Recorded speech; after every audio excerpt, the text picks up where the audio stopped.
Clarence Thomas still dominates the news, and the reason he dominates the news, everybody misses. Good afternoon, ladies and gentlemen. This is another Declaration of Truth from your host, Terry A. Hurlbut.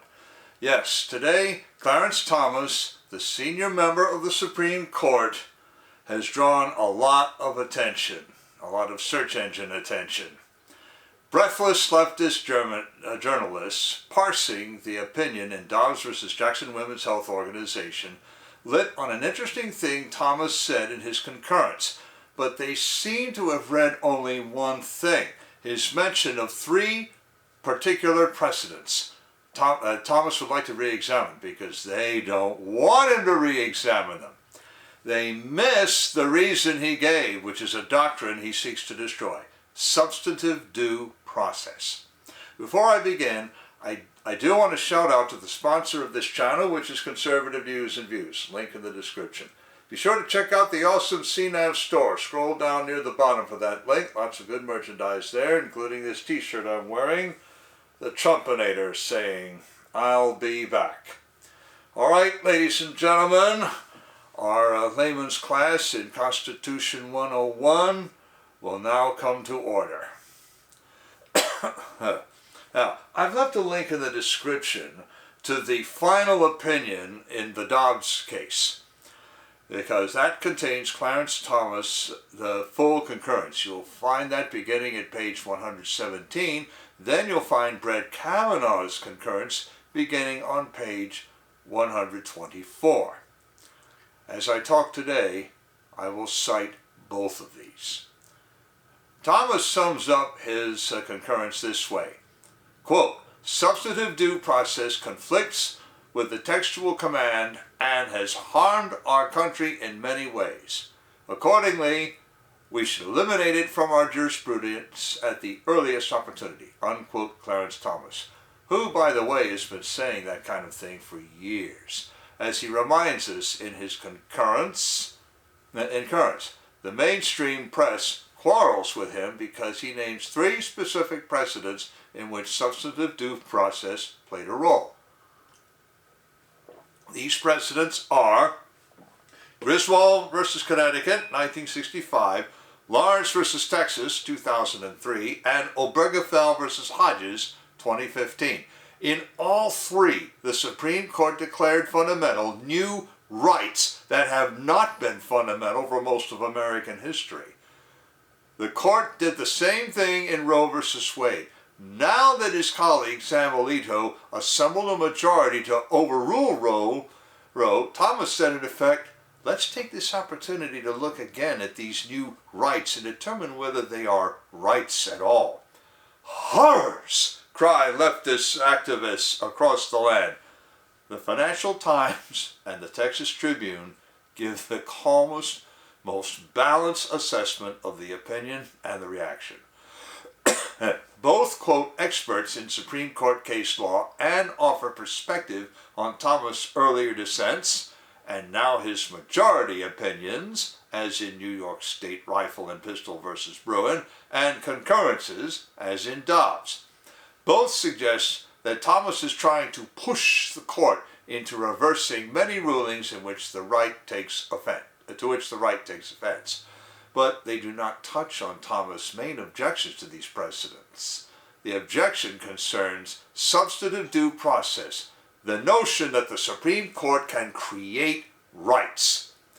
The best internet sources to define substantive due process include Cornell's Legal Information Institute, the Constitution Center, and Ballotpedia.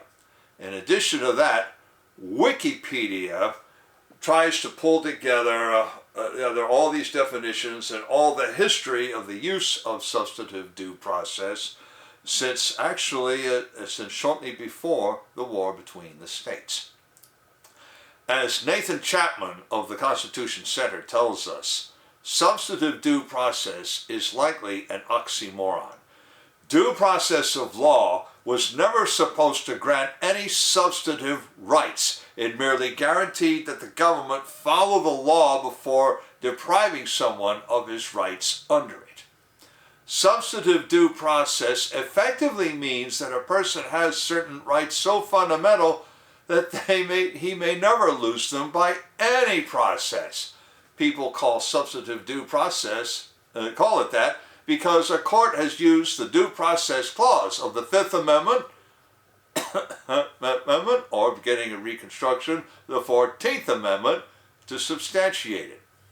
The first case involving substantive due process, is in dispute. Clarence Thomas and his fellow critics of the concept say it began with Dred Scott versus Sanford.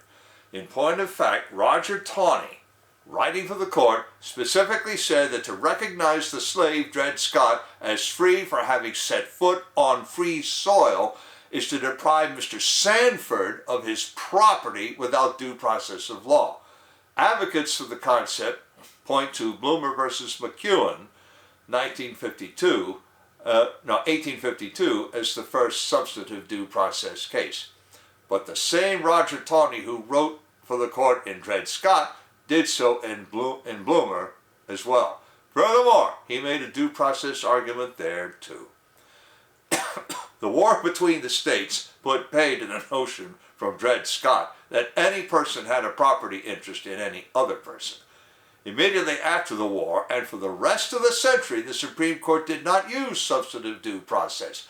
But beginning with Lochner versus New York, 1905, they did.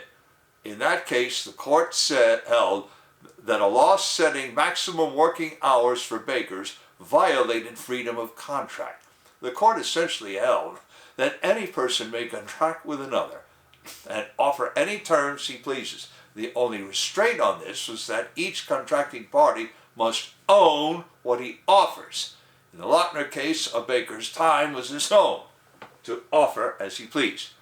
History offers little support for such an absolute freedom of contract, and by the Great Depression, that would change.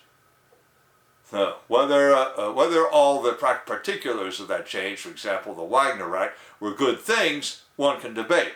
But it took a threat by the president to enlarge the Supreme Court for Justice Owen J. Roberts to change his vote and start voting against the contract and property interests of employers. But in 1965, substantive due process came roaring back. In Griswold versus Connecticut, the court held that married couples had a right to any preparations or devices that would further their intimately private acts. In this case, contraceptive drugs and devices. That case preceded Roe and arguably laid its foundation. And now we come to the criticisms of substantive due process. But before I get into them, I want to shout out to another sponsor, BitNext.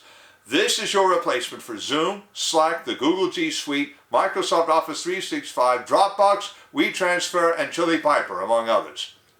Unlike any of them, BitNext protects your content and conversation so well that even the administrators can't see it. So this is your channel for secure comms, conferences, cloud storage, and file sharing. Best of all, everything is back-end, so you don't even need client software. If you have a browser, you can use BitNext. Follow the link and give them a try.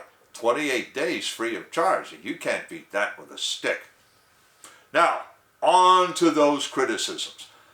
Clarence Thomas gives three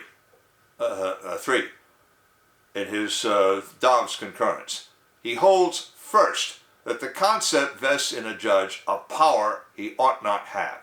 In essence, it makes the judge a philosopher king, not an impartial arbiter. Second, it distorts other areas of law. And third, Thomas had the Dred Scott history to show how disastrously someone might apply it.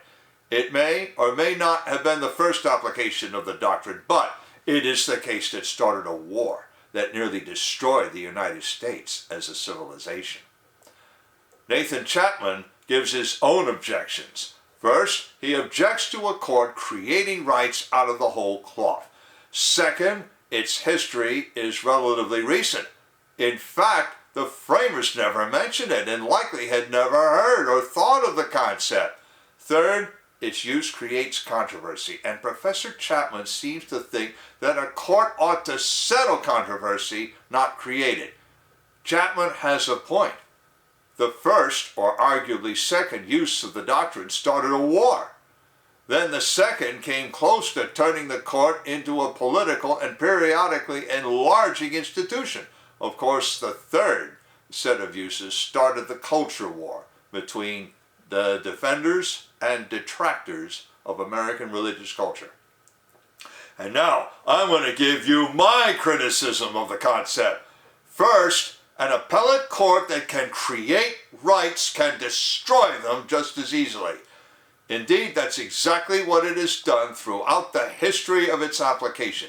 In protecting Mr. Sanford's rights, the Tawney Court in Dred Scott destroyed Dred Scott's fundamental rights. Only utter, unvarnished racism can have informed Roger Taney's opinion.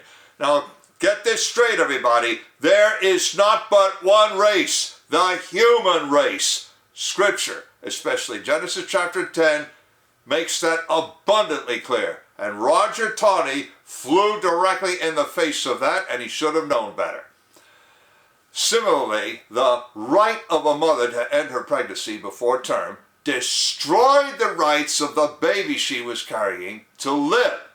Can that have been due process of law? Hardly. In both cases, the Supreme Court wrongly took sides, resulting in the loss of freedom of the one and the loss of life of another. Second, remember Thomas Jefferson lamenting to Spencer Rowan that, and I quote, "the Constitution has become a mere thing of wax in the hands of the judiciary, which they may twist and shape in any form they please," unquote Thomas Jefferson. Well, along came substantive due process as the very instrument of that twisting and shaping. Third, it lets an unelected body decide what rights you have and what rights you don't have. Even Justice Kavanaugh, in his concurrence in Dobbs, objects to that. I quote, "The Constitution does not grant the 9 unelected members of this court the unilateral authority to rewrite the Constitution to create new rights and liberties based on our own moral or policy views," unquote Justice Brett Kavanaugh. In sum, Clarence Thomas is right. We must get rid of substantive due process in our law and our jurisprudence. Sam Alito punted on the issue. He said that substantive due process cannot go as far as the Roe Court took it. But his only grounds for saying it is that the Roe Court created a controversy that never died. The Casey Court in 1992 tried to settle it, but couldn't.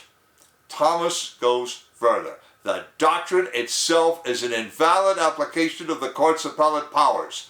The only ones who ought to create new rights and liberties are Congress, state legislatures, boards of supervisors, on and on down the line. But do human beings have any fundamental rights that no government may take away? Fortunately, the Constitution does enumerate many specific rights. We find them in the first 8 amendments. The 15th, 19th, 24th, and 26th amendments enumerate others. Finally, the 14th Amendment incorporates all but the First Amendment as prohibitions against the states. And why not the first? Because James G. Blaine found it advisable to propose a specific amendment to force the states to disestablish their religions. I talked about that before when I discussed the Carson case. The 9th Amendment says that if the people do retain a fundamental right, the Constitution may not take that away. Where does that leave us? Obviously, if we cannot find a right in the Constitution, we have to look elsewhere. Sam Alito looked in American custom and tradition and found no support for a right to end a pregnancy. But his critics, as you can see in the joint dissent in Dobbs, simply say that it's not their fault that the United States came late to a recognition of a fundamental right, at least as they saw it. Well, who's right? Well, hey, the framers and the court at its inception had no trouble understanding the fundamental rights of human beings. They might not have applied them consistently, but they had a source where they could look things up. That source is Scripture. Again, John Adams said the Constitution was designed for a moral and religious people. And unlike substantive due process, Scripture is not a rubber band or block. It is a rock. And that makes it far better as a reference on fundamental rights. Links to the description of the article, to the opinion in the Dobbs case, and the conservative news and views. I have another link to the awesome online store and to BitNext, as I also mentioned. And if you like what you've heard, you can subscribe to this channel. And follow the links I've left to my talk about the Carson case and my playlist of All Things Roe, and also a direct link to subscribe to this channel. This is Terry A. Hurlbut delivering another declaration of truth and reminding you to let the truth set you free.